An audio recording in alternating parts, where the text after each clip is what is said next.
Peregrinación a un nuevo encuentro con Dante y las tres beldades. Estación 89.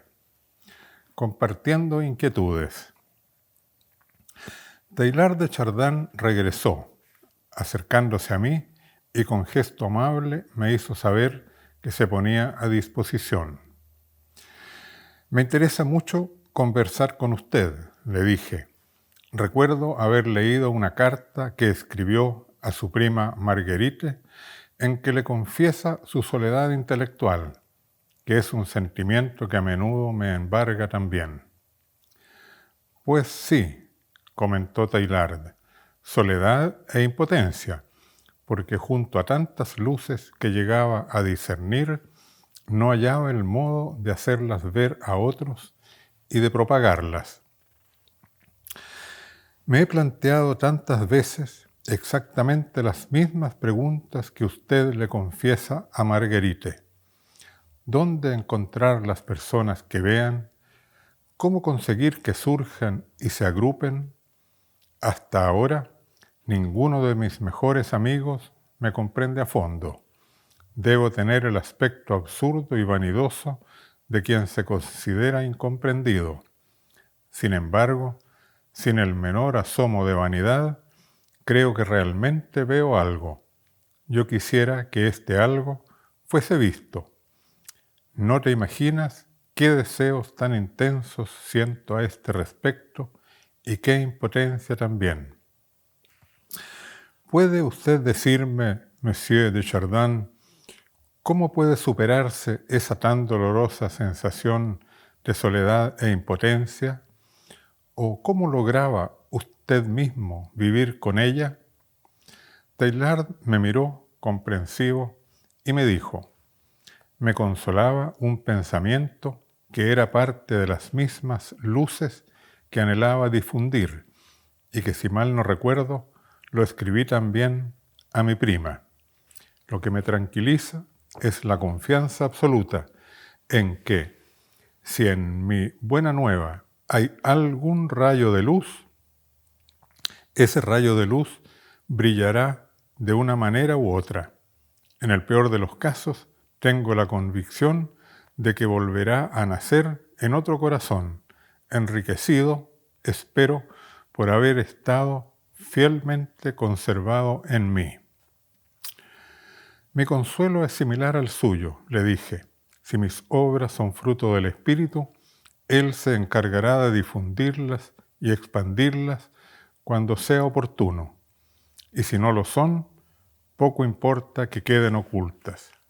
Y en fin, puesto que el sentido de todas mis obras es la creación de una nueva civilización, me apropio de algo que dijo Antoine de Saint-Exupéry en Ciudadela. Para hacer nacer un tipo de hombre son necesarias varias generaciones. He lanzado la semilla de una civilización, pero se necesita más de lo que dura un hombre para que eche sus ramas, sus hojas y sus frutos. Teilhard meneó la cabeza en un gesto que mostraba que no estaba enteramente de acuerdo conmigo. En efecto, comentó: el problema que presenta esa convicción que hemos compartido usted y yo es la urgencia. Puede uno consolarse con razones como las que dijimos, pero no basta el consuelo. Me inquietaba observar que mis contemporáneos se alejaban de la fe cristiana por causa de la biología y la física, ciencias que revelaban conocimientos nuevos, verdaderos, sobre el universo, sobre la evolución de la vida y sobre el fenómeno de la conciencia. Conocimientos que contradecían creencias y relatos de la doctrina cristiana. Ello hacía que muchos, especialmente intelectuales y personas cultas, abandonaran la fe. La fe, como expliqué en la charla, es una experiencia espiritual de Dios, pero siendo los humanos seres racionales y éticos, tenemos el deber de ser consecuentes con lo que nos muestran la ciencia, la conciencia y la razón. Mis elaboraciones apuntaban a superar esas contradicciones entre la fe y la razón, y me angustiaba no poder explicarlo a mis hermanos que perdían la fe por ser consecuentes con su conciencia y razón. Como yo no dije nada por quedarme pensando en lo que había escuchado, Teilhard se acercó y me dijo en voz baja: ¿me permite preguntarle si es usted creyente? Y si lo es, ¿de cuál religión? La pregunta me pilló de sorpresa, pues en todo el largo viaje fui siempre yo quien hacía las preguntas. Pero esta merecía respuesta, y era esencial responderla con la verdad para continuar conversando con transparencia. Fe en Dios, aseveré, la tengo y la mantengo, por experiencia espiritual.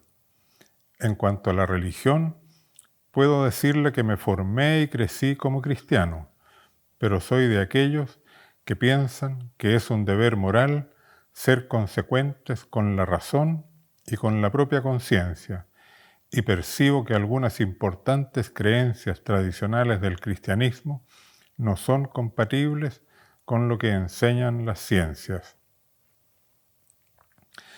Y entonces continuó inquiriendo Teilhard de Chardin: ¿qué hace usted? ¿Cómo resuelve la contradicción? Ante el conflicto entre mi experiencia de fe con la voz de la razón y la conciencia, considero mi deber moral buscar respuestas nuevas que permitan resolver la contradicción aludida. Me considero un buscador independiente de la verdad. El sabio hombre hizo un gesto de asentimiento. Tras un momento de silencio en que ambos nos miramos con afecto, dijo: la dama Sabiduría, al pedirme que expusiera hoy ante usted, me explicó que todavía vive en la tierra. Tengo gran interés y curiosidad por saber en qué estado se encuentran hoy la Iglesia y el cristianismo en el mundo. ¿Podría usted informarme al respecto? Lo hago con gusto, aunque lamento decirle que las cosas no andan muy bien con las iglesias cristianas, que experimentan una crisis grande. Están viviendo una suerte de agonía, lánguida y progresiva, nada heroica ni estimulante, que viene acentuándose desde hace décadas y que abarca todos los aspectos o dimensiones del cristianismo. ¿Me puede, por favor, detallar esas dimensiones de la crisis para formarme una idea más clara?, preguntó Teilhard. Sí, le dije, están en crisis las creencias que enseñan las iglesias, muchas de ellas incompatibles con los conocimientos científicos y con las elaboraciones filosóficas modernas. Está en crisis la ética que pregonan las iglesias, que poco se practica entre los cristianos y que se manifiesta en un distanciamiento creciente entre las costumbres y valores que predominan en la sociedad y los enunciados cristianos relativos a la sexualidad, la familia, la economía y la política. Está en crisis el sentido espiritual de las iglesias. Los buscadores espirituales buscan inspiración y guía mirando al oriente, al budismo, al taoísmo, y no en las espiritualidades y místicas cristianas.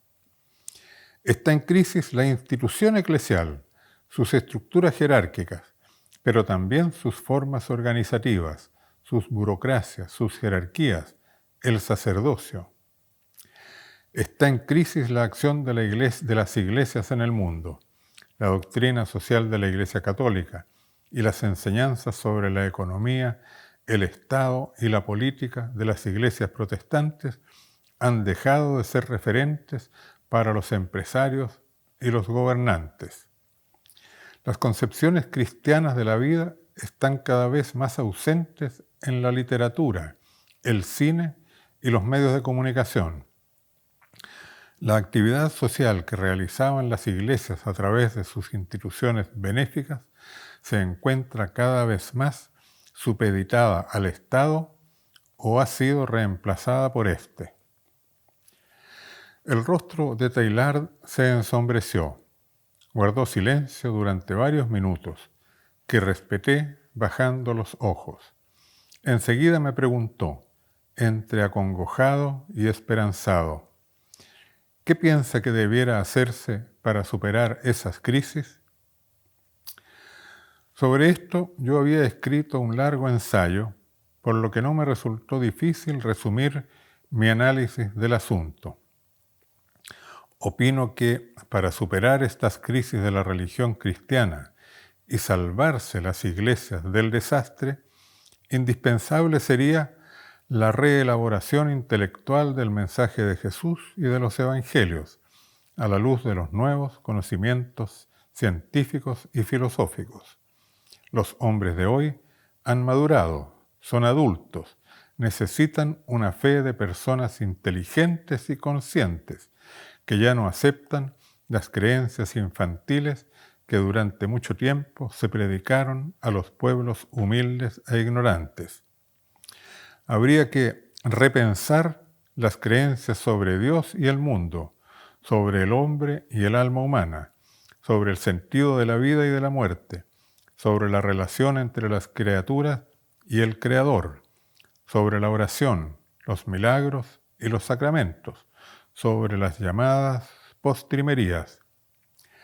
Sería también necesario que las iglesias cristianas renuncien al ejercicio del poder económico, político, institucional y psicológico, dejando caer muchos elementos que a lo largo de siglos han incrustado en la institucionalidad eclesiástica factores de dominación, enriquecimiento y de vana honorabilidad, que son contradictorios con el Evangelio. Opino que las iglesias deberían reconstituirse como comunidades o como comunidad de comunidades y reorganizarse horizontalmente, con mínimos niveles de jerarquización generados desde abajo hacia arriba. Esperaría, además, que las iglesias asuman activamente y con entusiasmo la gran tarea histórica del presente, que es la creación de una nueva civilización basada en el conocimiento, la creatividad, la autonomía y la solidaridad de las personas y las comunidades. Otro proceso que me parece indispensable para que el cristianismo recupere y renueve su vigencia sería avanzar decididamente hacia la unión ecuménica de las iglesias cristianas, así como también desarrollar la comunicación y el diálogo con otras religiones y espiritualidades. Ello con base en el principio de la unidad en la diversidad. Y, por último, pero en realidad sería lo primero, porque parece ser una condición para que los anteriores procesos puedan realizarse, sería necesario que en las comunidades cristianas surjan hombres y mujeres santos, de profunda, fuerte y consistente vida espiritual. Santos de verdad, vivos y actuando en el mundo, capaces de generar un profundo y amplio movimiento espiritual.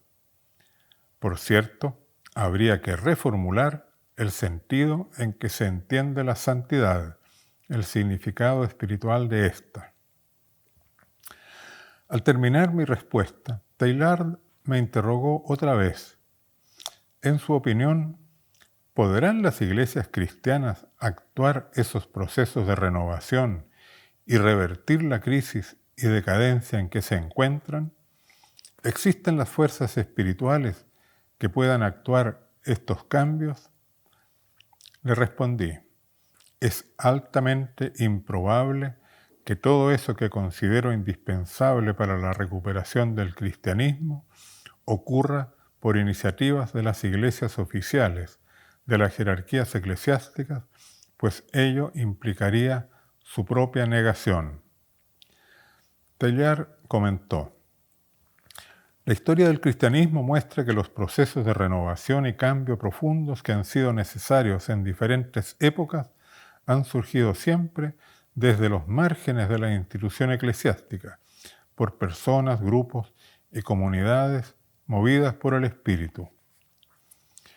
Lo que yo temo, comenté, es que la crisis y decadencia de las iglesias institucionales continuará, pero esa misma decadencia tal vez lleve a que se creen las condiciones que hagan posible una revitalización del cristianismo emergiendo desde abajo, desde los márgenes de la institucionalidad religiosa.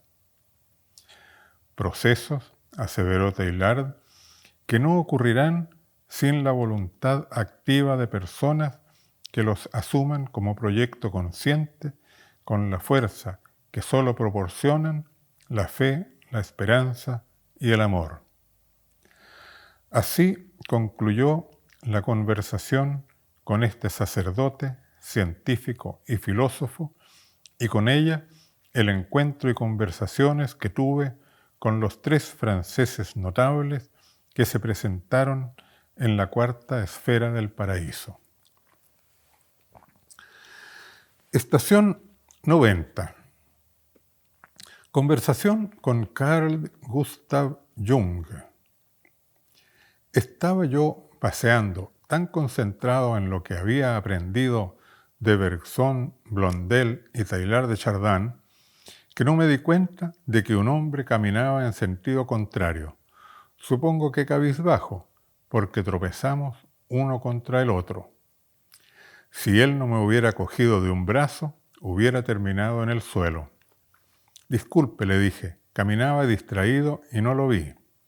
Si no me apoya, hubiera caído de bruces. Todo encuentro es significativo, me dijo. Muchas cosas que nos parecen simples coincidencias por azar, en realidad contienen un mensaje oculto que podemos descifrar si estamos atentos. Enseguida agregó, un principio que me guía en la vida fue estar siempre predispuesto a aceptar lo casual que se me presentara. Es curioso, comenté, pues pienso lo mismo. Entonces dígame en qué estaba pensando cuando nos embestimos casualmente.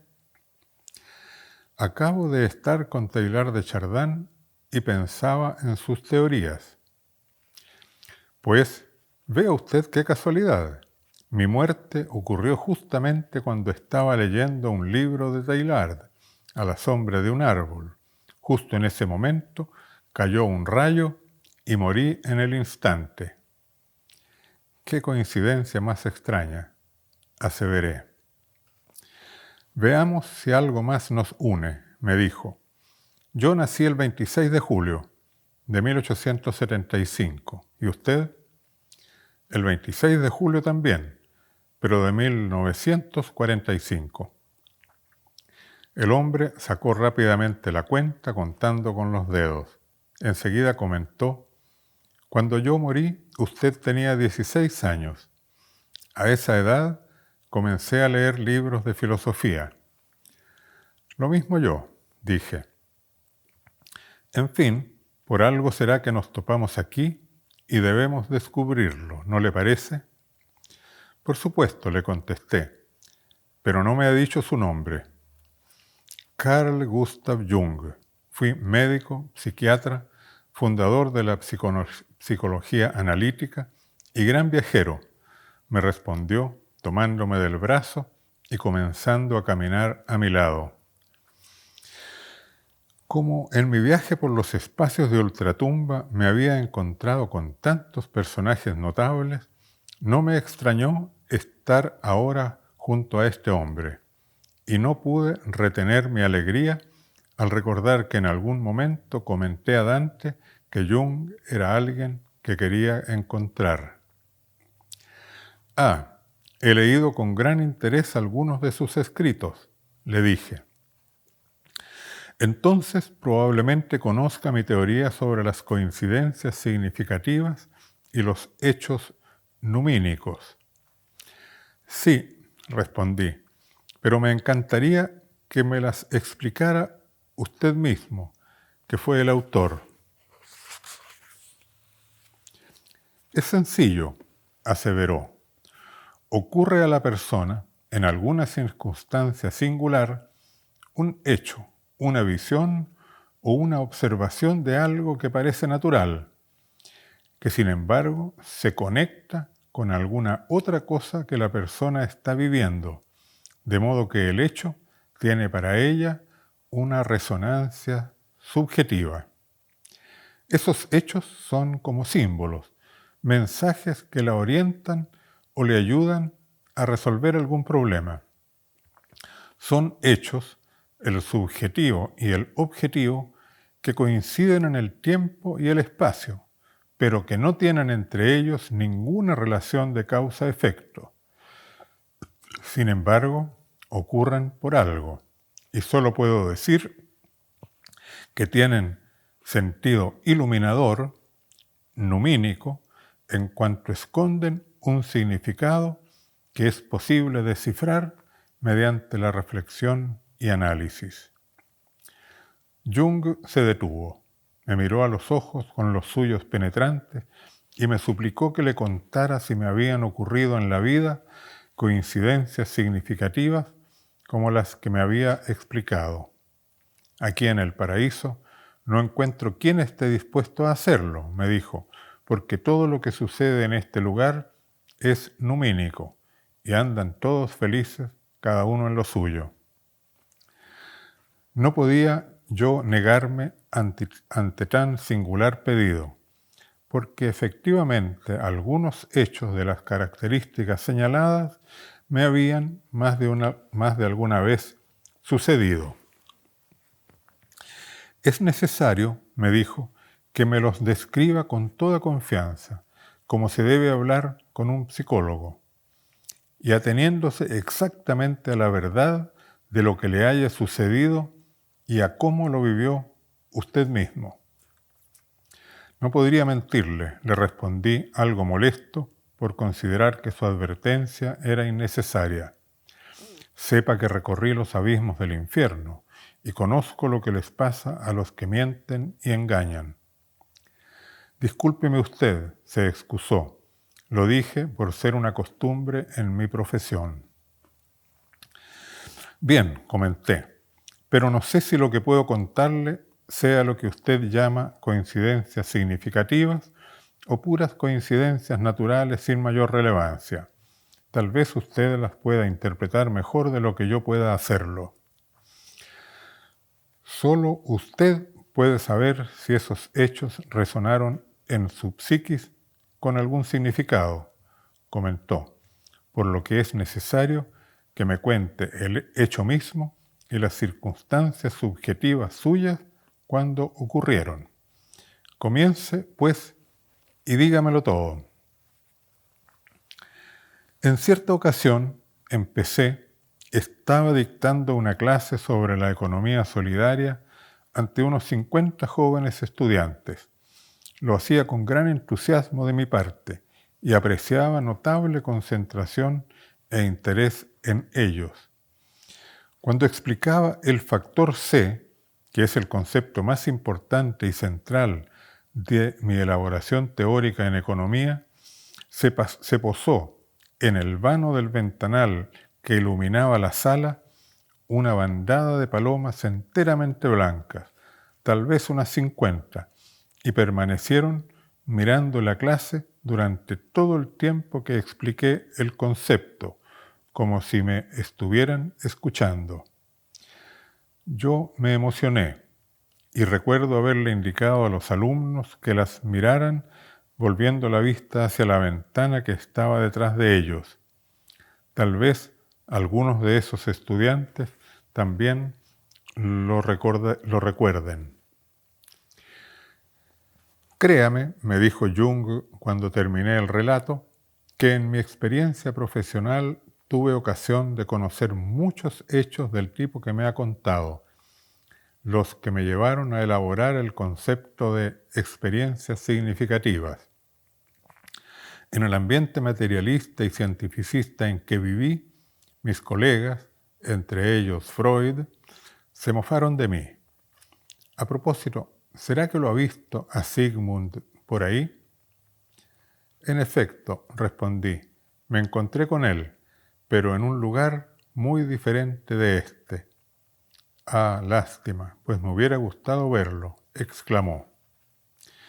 Continúe, por favor, le dije, pues me interesa mucho comprender bien eso de las coincidencias significativas.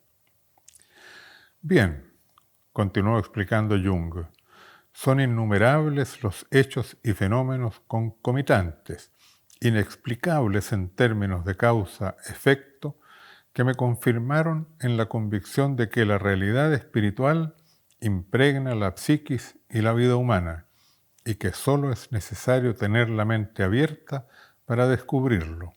Estoy seguro de que me puede contar algún otro suceso del mismo tipo. He dado muchísimos cursos sobre la economía solidaria. Al terminar las clases, solemos entregar a los alumnos un diploma que certifica haberlo cursado, y es habitual que alguien tome fotografías.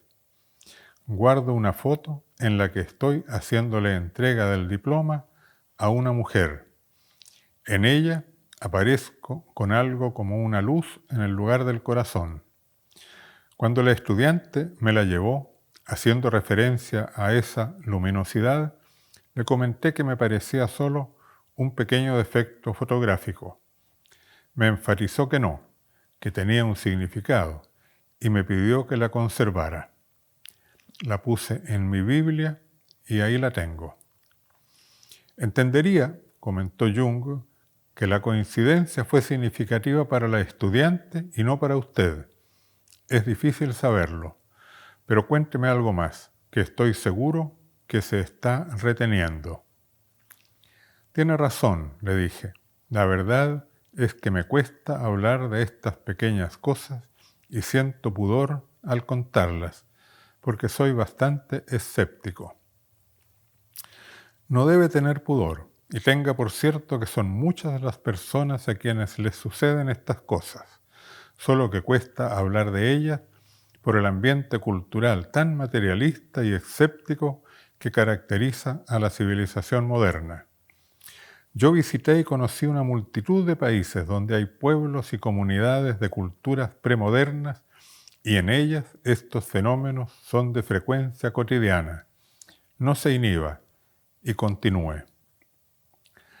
A ver, dije, cuando realicé una investigación y escribí el libro La experiencia espiritual, todas las mañanas y durante el tiempo en que estuve trabajando, se posaron en un árbol que veía desde la ventana de mi estudio a 2 metros de distancia, 1, 2 y a veces 3 lechuzas. Cuando terminé de escribir el libro, dejaron de acompañarme. Me atrevo a decirle, dijo Jung, que fue una típica coincidencia significativa, porque las lechuzas simbolizan el conocimiento, la sabiduría que inspira a los buscadores de la verdad, ¿no le parece? Puede ser, no lo niego ni lo afirmo. Hombre, usted es demasiado escéptico. Manifestaciones como la que me cuenta remiten a los que llamé arquetipos, o sea, símbolos universalmente difundidos que representan ideas o valores. El búho, la lechuza, simbolizan desde muy antiguo la sabiduría, el conocimiento superior. Los arquetipos ayudan a autopercibirse y forman parte de lo que llamé conciencia colectiva. Las personas acceden a esa realidad inconsciente mediante la experiencia de los símbolos, mediada muchas veces por los sueños, el arte, la religión, la mitología. Es lamentable que estos aspectos de la vida anímica estén marginados de las creencias en la mentalidad moderna occidental. Ninguna ciencia sustituirá jamás al mito, y no se puede crear un mito a partir de ninguna ciencia, porque no es que Dios sea un mito, sino que el mito es la revelación de una vida divina en el hombre. No somos nosotros quienes inventamos el mito, sino que éste nos habla como una palabra de Dios. Estoy plenamente convencido de que existen cosas en mi alma que no hago yo, sino que ocurren por sí mismas y tienen, por decirlo de algún modo, vida propia. Estoy convencido de que somos hombres de nuestra propia vida personal, pero somos también, en alguna medida, representantes, víctimas y promotores de un espíritu colectivo, constituido por arquetipos, mitos, religiones, cuya vida es secular, epocal. Entonces, lo invito a que me cuente alguna otra experiencia de estas que llamo numínicas que haya tenido. Hágalo sin pudor, sin vergüenza, que estas cosas les suceden a todos. Me dispuse a contar una experiencia íntima que en su momento me pareció luminosa, una suerte de epifanía. El año 1991, en un contexto social y político muy delicado en mi país, encabecé la organización de la FESOL, una feria de encuentro de la economía solidaria, una iniciativa autónoma en la que participaron más de 500 organizaciones económicas populares. Fue un trabajo enorme, durante varios meses, para el cual no contábamos con medios económicos ni con personas remuneradas, sino que todo se realizó mediante el trabajo voluntario y los aportes de los participantes. La noche antes de la apertura al público, todas las pequeñas organizaciones habían instalado sus stands y tuvieron que dejar sus implementos y mercaderías en el lugar, sin que pudiéramos asegurar su protección de posibles acciones de delincuentes o detractores. Para que entienda el problema, debo decir que en ese tiempo el recinto, la estación Mapocho de Santiago, no estaba acondicionado como lo está ahora, sino que se mantenía abierto y desprotegido. Al retirarme, el último en hacerlo, experimenté un fenómeno extraño que no sé describir de otro modo que la llegada de un gigantesco ángel que, con las alas extendidas, se posó sobre el lugar, como asegurando la protección de todo lo que allí había. Lo sentí como un hecho físico, como de un ave gigantesca que al posarse estremeció el recinto, emitió un rumor como de batir de alas y amortiguó la luz. Claro que nadie se percató de ello, pues fue algo que experimenté subjetivamente. Me retiré tranquilo y confiado, con la seguridad de que nada malo sucedería durante los 10 días que duraría la feria de encuentro y donde cada noche quedaban todas las cosas desprotegidas. Y efectivamente no hubo nada que lamentar y nadie informó pérdida alguna. Cuando terminé el relato, quedé esperando el comentario de Jung. Después de un momento, expresó con convicción: yo digo que el hecho fue real. ¿Qué quiero decir cuando sostengo que estos fenómenos son? Escucha. Cuando estaba en Ati Plain, en África Oriental, contemplé desde una pequeña colina los rebaños de millares de venados pastando en silenciosa calma, tal como lo venían haciendo desde hace inconmensurables períodos de tiempo. Tuve la sensación de ser el primer hombre, el primer ser que sabía que todo eso es.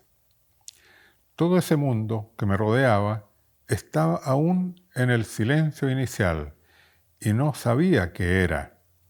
Y justamente en ese momento en que yo sabía, había surgido ese mundo, y sin ese momento nunca hubiera existido. Toda la realidad moral y espiritual busca esa finalidad de ser y la encuentra en el ser humano, y siempre solo en el que es más consciente. Cada paso pequeñísimo hacia adelante sobre la senda que lleva a la conciencia crea mundo. Es todo lo que puedo decirte. Al despedirnos, y ya alejándose Jung, alcancé a oír que musitaba unas palabras que no llegué a entender. La curiosidad me impulsó a correr hacia él y preguntarle qué decía.